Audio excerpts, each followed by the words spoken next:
I am a fool. That is one thing for certain. Hi, my name is Brian Curtis, and I'm the founder of Decentralized Systems. And today I have Yvette Bonilla.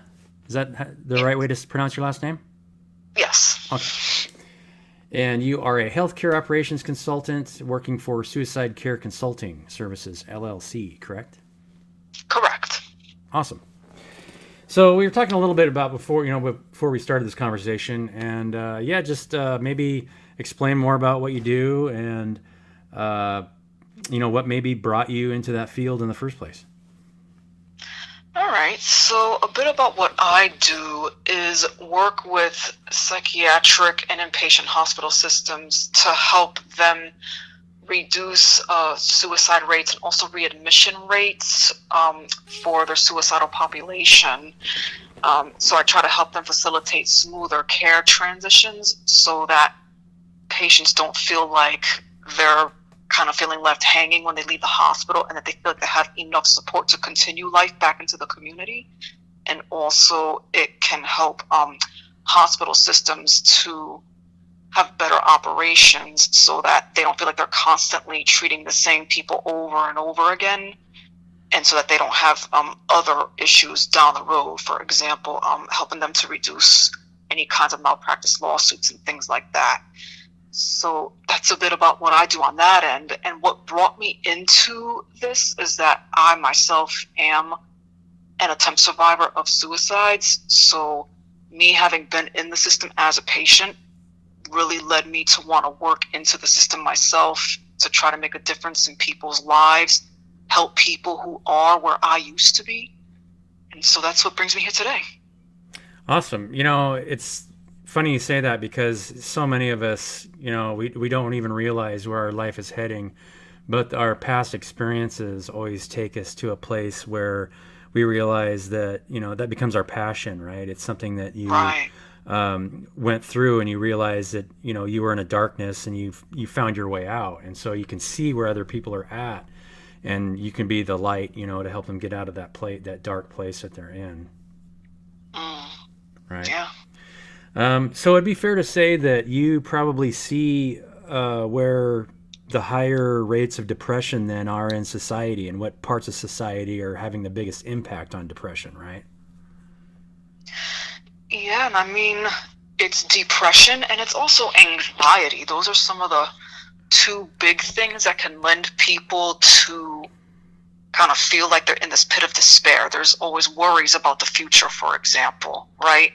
And so worries about whether or not they are going to be able to have a brighter future for themselves and for their loved ones. That could also lend people to feel a sense of hopelessness and loss of control over what's going on. And this is something that's like a national phenomenon, especially with the uncertainty of coming out of COVID and with the workplace trying to change back to pre-pandemic levels. It tends to just lead people to feel like they don't know what to expect anymore. And that can definitely lead people to feeling like they don't have much hope in their lives. Yeah, I was having a conversation with somebody earlier this or last week about how there's so many business coaches and consultants in the industry right now because there's so many people that either left their jobs and saw dysfunctions in the workplace and say, "Oh, I'm going to become a business coach." Well, um, if half of the people coming out of the workplace are just becoming business coaches and having a hard time finding work because the work structure doesn't want to change, there's just a huge slowdown and breakdown in the economy. So now I'm even seeing bigger coaches and consultants that are. It looks like they're having trouble attracting people because people are kind of in a state of confusion. It's like, what do we do now, right? It's like, um, it's nobody wants to walk into that dysfunctional work environment anymore, but then Yeah. people still don't have a healthy way to work together and underneath one agreement, if that makes sense. Yep. Yeah. Yep. So, I mean, that's something that I've been working on. I can plug my stuff, but I really want to hear more about maybe, what you're seeing as far as maybe in the child population, because the sins of the parents comes down to the children. If your parents are unhappy in their work environments, then you're going to see that from children too. Um, what's the earliest ages that you see, suicides? I mean, I'm sure, or suicide attempts. I'm sure they're as young as 10 to 12, correct? Yeah, most of the research out there shows, yes, there are people attempting as young as age 10. And there are even some, unfortunately, I think I saw maybe two studies that came out where they saw some children as young as 5, at least having suicidal thoughts. So the pandemic definitely really brought out a lot of sort of uncertainty, a lot of confusion, and a lot of worry for a lot of people. There was a lot of news articles that even came out talking about where there was more like abuse and neglect going on that hadn't been addressed because of COVID. And that also kind of lent children to feel like they weren't safe in their own homes. So definitely a lot of disturbing trends for young children. Yeah, I think in any situation, isolation is worse than whatever disease you're trying to prevent, if that makes sense. I mean, if you're afraid of getting sick, but you isolate yourself for 2 years, your anxiety and depression is going to be more harmful than you physically than possibly catching a disease that is fairly non-fatal. I don't know if you agree with that, but that was what I witnessed in my area. It's interesting you mentioned that because debilitating depression and anxiety can be fatal. And I think that's the point that you're trying to make. Exactly. And yeah, isolation is a big risk factor for people who feel suicidal, for example. And so you do make some valid points there. Yeah, and there's also the argument that there's just letting it naturally, kind of taper off in the community versus isolating people, and then you're kind of creating a different kind of incubator that nature doesn't really support. There's that too, where it seems like it doesn't matter if it's where they're calling it climate change or whatever. It seems like if we just let nature take its course, it seems like it's almost a healthier option than trying to control something, because it seems like every time we try to control the environment, it has a rapid negative effect, if that makes any sense. I mean, for example, wolves were extinct in the Northwest for years. Well, the federal government decided they were going to install timber wolves in Idaho and Washington and Oregon, and they actually were a type of wolf that weren't even native to the area. And so they ended up, decimating elk populations and causing problems that were much worse than the wolves that were here originally. So now, it's like, by trying to control something, you're kind of stepping in where it was just naturally kind of working itself out anyway, if that makes sense. So I think we overstep our bounds a lot in that area. Is that something that you would agree with, or? To an extent. And if we're talking about not trying to be too controlling, I think in this field, the way that could translate is where we're really trying to look at some of the quote unquote strength-based perspective, in that even though we talk a lot about the risk factors and we talk a lot about how depression and anxiety can be debilitating and also fatal, and that there's abuse and neglect, we do want to be cautious about always talking about just the doom and gloom, right? Right. So in that sense, there's always some sort of good that comes with bad, right? So for example, like if someone has depression and anxiety, like, okay, that's not the only thing about you, right? Like there's more stuff to you that defines you. Right. And so, you know what I mean? And I think in many ways, like when providers go out into the community and speak with people, come to find like there's so much assets in the community that they can really use to kind of bolster not just one person's well-being, but the well-being of the family that's also affected by the person. And if their friends in their school, for example, are affected, what kind of a support network does that person have? For example, to help bolster, whether it's their self-esteem, whether it's their feelings of angst. So people are not completely helpless. So that piece, like, I can really agree with, is like, we're not just all of those quote unquote risk factors that we talk about. There are also things about us that we could also use as tools to keep moving us forward, to give us hope. And so some of it can come out naturally, but sometimes some people even just need help seeing the good in us that's already there. Oh yeah, and I think society creates so many constrictions where it keeps people from feeling like they can show their light, right? I mean, you really have to find that light on the inside and just kind of let it out there, and don't hide your light under a bushel basket. But then you're always going to run into struggles in that way. There's always going to be challenges, uh, but the struggle is part of the process, right? I mean, I think Yeah. that's kind of what you're trying to say. And you see it in nature, a plant struggles, in the desert, but part of that struggle is life. So it's it feels like Yep. struggle is just inherent in part of the system. Yeah. Right. Yeah, we all have our struggles. We all have our things that really make it difficult. And sometimes, like, we all do need some help, which is fine, because certain things we can't do alone. And that's kind of where some sort of uh, intervention, if you will, for lack of a better word, that's where some of it might be necessary. But at the same time, too, like, us on the provider and what we're really trying to shift towards is more of like, let's help you see what you already have to bolster yourself. Because, like, to your point, like, when we as a provider are always like, oh, we're trying to help you manage your symptoms of depression and trying to help you manage your anxiety, what we're not doing then is kind of helping you feel like you have some sense of control. Right.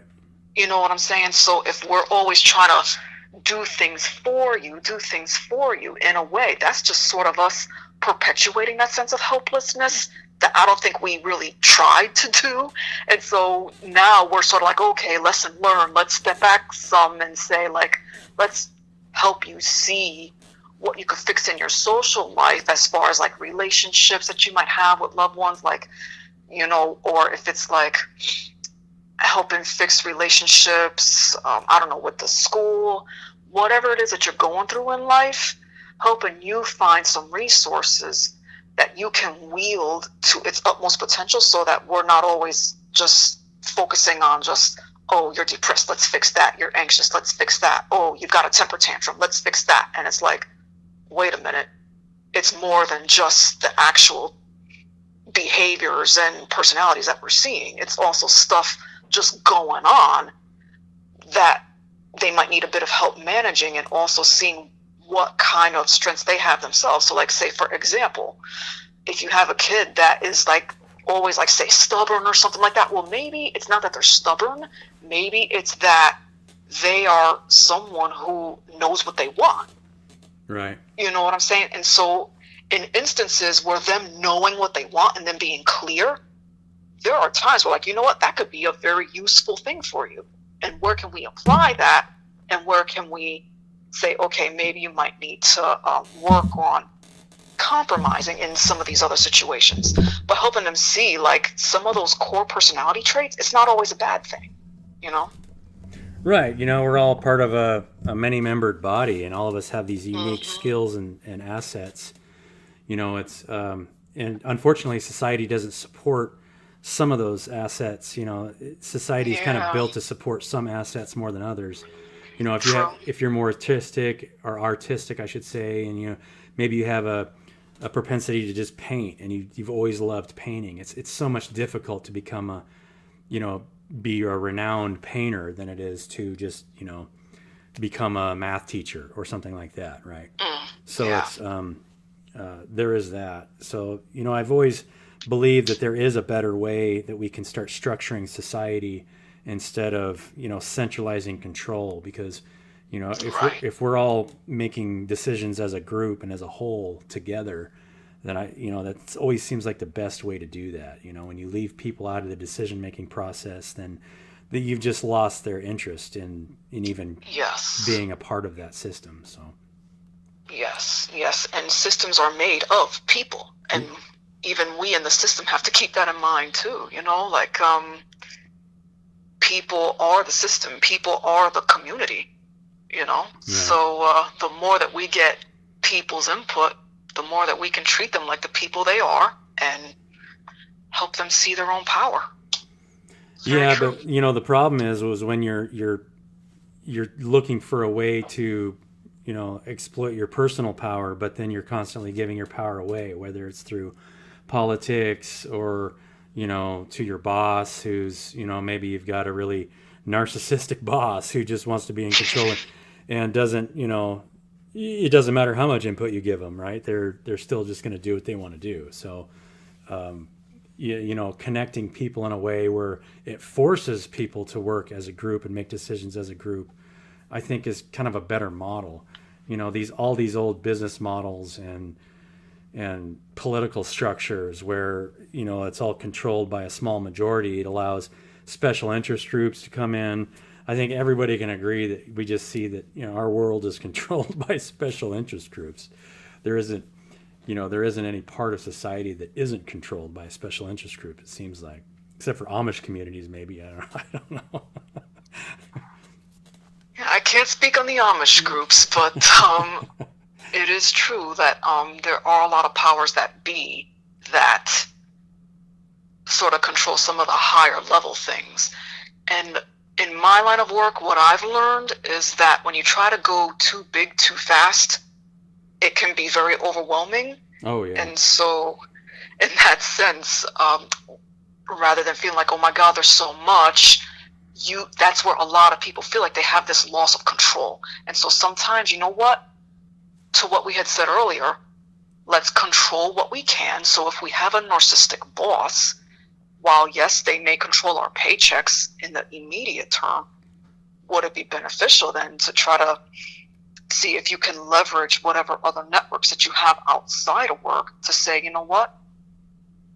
I get that they control my paycheck in the immediate here and then, but let's go to somewhere else where I'm going to feel more supportive, and the kind of change that I want to effect, I'm going to go with this other group, start off small, do what we can do in the immediate term, and say, okay, you know what?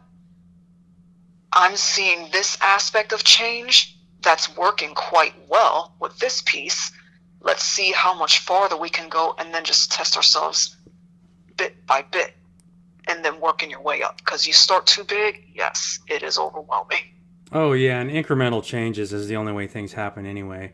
Even in your personal life, if you're trying to make huge, monumental changes in just the way you do things from a day-to-day perspective, you'll crash, right?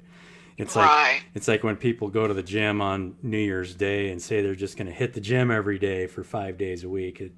99% of the time it just doesn't work. They might hit the gym for 2 weeks and then they're just like, man, that was too much. I can't do that Yes. anymore. Yes. So in Yes. every case, small incremental changes is always, kind of the best path forward, I think. Yeah. So, we're looking at around 22 minutes.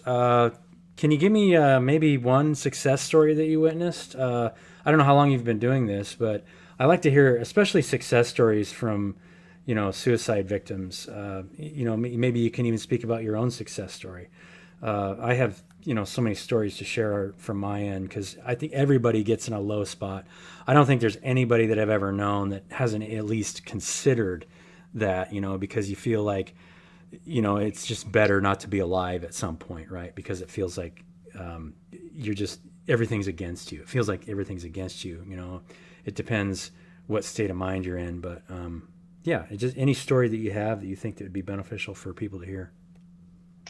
Yeah, and I think you bring up a valid point in that suicidal thoughts, it's so much more common than we want to believe because of how taboo it is. Right. We don't talk about it much, except within the immediate mental health circle.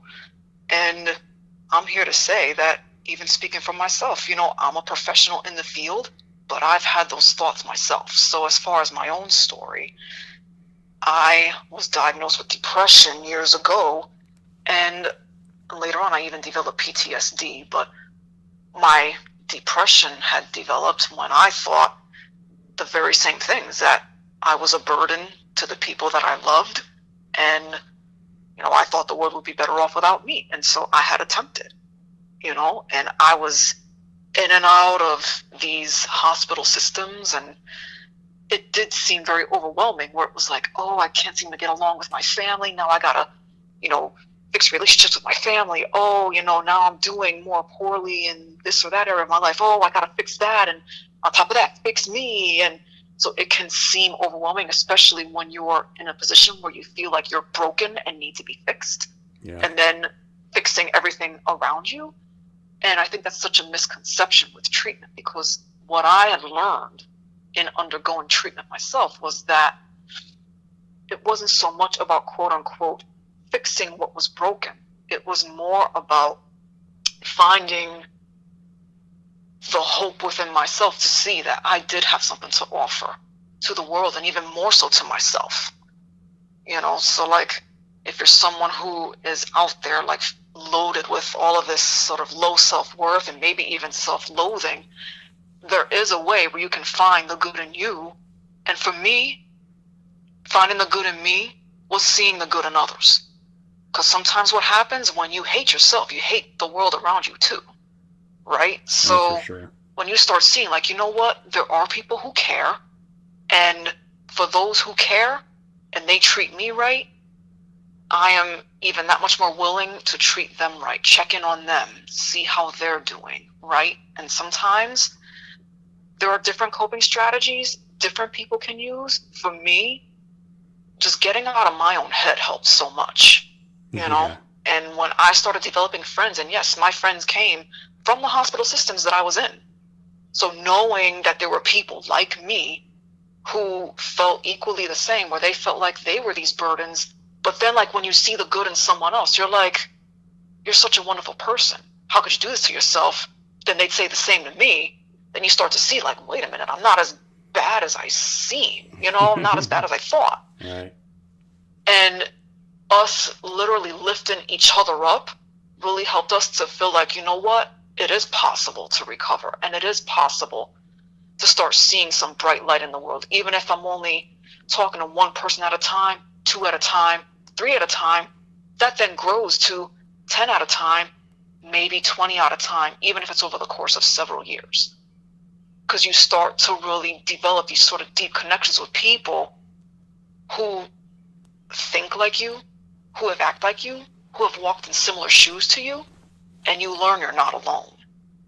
And in that, me and this very person, we ended up becoming mental health providers ourselves. And now we've worked in the field now for, I know for me it's been about 14 years, but we've known each other for about 20, like this one particular person I'm thinking of. Okay. So, yeah, we sort of turned our stories from despair into success of like, what? For those who gave to us, let's give back. Yeah, and I'm glad you talked about, it's not something wrong with people. It's just like, in nature, in your body sheds dead cells. It's like you're just shedding negative energy, and seeing that you've got both negative and positive, and you can choose one or the other. And when you realize that you can choose one or the other, that process of self-mastery is a long process, to actually understand that I do have control over my thoughts. And, meditation practices are really good for that. And understanding that the only thing separating you from the people around you is your negative way of thinking. And then that creates depression, that because you're just isolating yourself at that point. And none of us wants to be isolated, right? And so you're always wanting to reach out and support people when you see them in a negative mindset. It's like, hey, think of it this way. Everybody's going through what you're going through. It's a natural part of life where you have to shed that negative energy. So, and I will say, like, sometimes you need someone else to sort of see that, because sometimes when we're in our own heads, we're so locked in our mindsets that it's really hard to see beyond our immediate way of thinking. And so having someone else who can sort of bring that outsider perspective can be especially helpful, whether it's, a friend or a professional, having an outsider come in and seeing some of that positive in you when all you see is negative, that can be especially beneficial. Yeah, and it's just a process, right? I mean, everybody has to. It seems like everybody goes through it at one point or another. I've never met anybody that was just a super positive kid from birth and never went through any kind of negative cycles, right? I mean, Right. I've never met that person. If they exist out there, I would love to meet them. But uh, it is a part of life, right? And if you can accept that, it gets a lot easier when you help people through that and say, hey, look, there's always people here that I've gone what you've gone through, and look where we're at now. So don't worry about it. Yeah. And a big reason why I kind of bring this up about having someone else kind of see something that we don't see in ourselves when we're younger, especially when we're limited in like life struggles and things like that. A lot of times, especially when you're younger, you feel like no one understands you. You feel like what you're going through is not normal, like the feelings that you're feeling, because when you're a kid, if you think about it, whenever we're raising our children, we always want to see them happy, right? We want to see them playing with their friends. We want to see them, doing jigsaw puzzles or whatever have you. We want to see them always having a good time. But when kids have difficult emotions and they don't know how to handle them, a lot of times they're going to feel like there's something wrong with them, like they're this not normal kid. And so all the more important reason for children, since we're bringing up this topic, to understand, like, listen, you're not the only one with strong emotions. You're not the only one with struggles. There are so many other children, much like yourself, that are feeling what they're feeling, that are going through what they're going through, and deserve to be seen as much as you do. And not just for your struggles, but also for all of the wonderful things that you contribute to society, that you make your friends laugh, that you have this really big positive light about you when you do play around, that you're very smart, that, you participate in class. I don't know, whatever that core strength is in our children, it's important for them to see. And, as adults, we can be really good guides to helping them see the strength within themselves. And that, what they're feeling, their struggles, they're normal. Their emotions, they're normal. It's about more so feeling like you will come out of it, and much to your point, what you're going through is temporary, and that there is hope at the end of all that. Yeah. Well, yeah, thanks for this discussion, Yvette, because I mean, mental health in my mind is basically everything. It doesn't matter where you're at in society. It doesn't matter how much money you have. What your mental health is basically what just creates your reality. If you're in a poor mental state, you could be the wealthiest person or the poorest person. You're still in a poor mental state. It doesn't, that exterior world doesn't matter. So, I've been trying to bring that to awareness for a long time now, and mental health is basically everything. I mean, we're living in this big field of mental energy, and the health of it is what carries our civilization forward. And if the mental health on the whole is going up, then we're moving forward. But if it's going down, then you have to recognize that on the whole, it's still just a cycle. Don't look at, even as an individual, you have to say, well, the individual is going through some small negative cycles, but on the whole, we're going through a negative cycle, so we can learn from that and see how that we can restructure and move forward in a more positive way. So. Yeah, and I love the fact that you bring up that no matter how much money you have, mental health is still going to be a very important aspect of your life, because mental health is something that impacts us all, whether you're a billionaire or whether you're someone with a negative bank account or someone living in poverty. It affects everyone. And having a good mental health experience is so important, because it's going to impact people from all walks of life. Like you could, be someone where you're making all this money, and, if you're constantly working all the time, and say that you have a child, for example, who is not feeling connected with their parents, for example, because parents feel like they have to work all the time, that is something that could impact the parents if they're not able to connect. You know what I'm saying? So, children rely on their parents as models as much as they rely on their teachers. And not to say that people are bad parents just because they work. I mean, we got to do what we got to do to provide for our families. So it's not where I'm going. But I do feel like it is very important to also consider the concept of, like, yes, you got to work. Yes, you got to make ends meet. But also our kids, they also need our presence as well. And if you're not always able to be there, who else can they lean on to be sure that they feel like they have a sense of connection in the world? Because mental health is something that it impacts everyone. And the more people feel isolated, the more they just feel like they're alone with their feelings. And that's not something that we want to promote. Like, okay, No. like there's financial success, but there's also that sense of mental success too. Right. And it is everywhere. Yeah. Yeah, I think we could talk about this subject forever, but I mean, we're looking at, yeah, we're getting close to 35 minutes here, and the average attention span of everybody is lowering here just because of our electronic devices. So I think we'll cut her off here. But it was a pleasure speaking to you, Yvette, and I hope to keep in touch. Is there anything else you'd like to add before we quit? I mean, all I can say to everyone is definitely be mindful of your mental health. As we just said, it is everywhere. If you feel like in any way, shape, or form that you feel like something is off, listen to yourself. Because the more that you listen to yourself and you listen to how you're thinking and how you're feeling, and it feels out of character for you, that is a sign that you're going to want to reach out for help. And it doesn't have to be with a counselor. It could be reaching out to a friend. It could be reaching out to a family member. And if you need to, by all means, definitely reach out to a counselor or even call the National Lifeline 988, whether you're in a suicidal crisis or you just feel like you're about to have a panic attack. For any kind of mental health crisis, you could reach out to that 988 line. But definitely listen to yourself and take care of yourself. Well, thanks, Yvette. And thanks, everybody, for listening to the Decentralized Systems Podcast.